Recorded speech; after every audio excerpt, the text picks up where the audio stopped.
The war of words between Moscow and NATO has taken a sharp turn.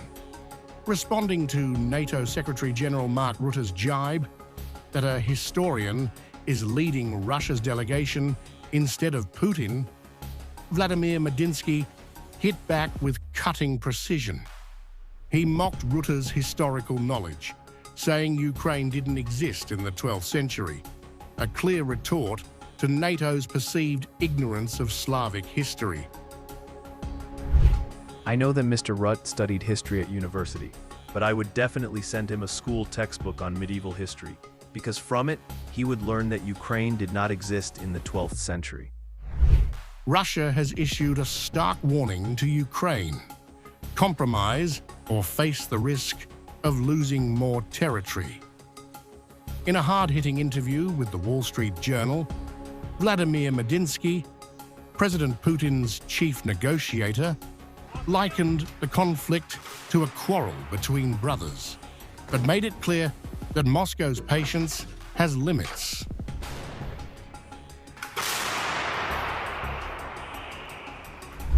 Medinsky stressed that Russia does not seek a prolonged war.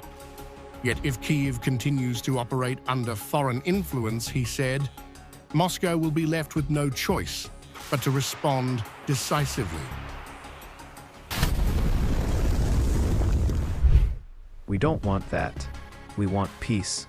But if Ukraine keeps being driven by the national interests of others, then we will be simply forced to respond. Using a metaphor that reinforces Russia's long-standing narrative, Medinsky described Ukraine as a younger brother, caught in a misguided rivalry. He warned that the widening rift is damaging to both nations, but the consequences will fall harder on Kyiv. This is like a conflict between two brothers, one older and one younger, about who is smarter and more important. Even a Ukrainian drone strike on Russian strategic bombers before the talks didn't shake Russia's commitment to negotiations. Medinsky cited it as proof that Moscow remained serious about diplomacy, even under attack. Underscoring Russia's staying power, Medinsky invoked the Great Northern War with Sweden, an armed conflict that lasted 21 years.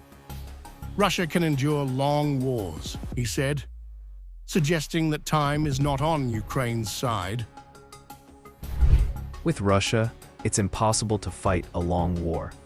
That war would go on for 21 years. We don't want that.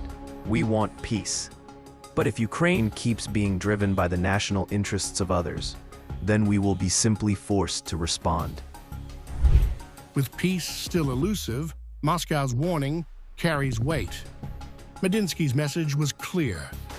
Russia does not want endless war, but if Ukraine refuses to break free from external agendas, Moscow will act to defend its interests and historic legacy.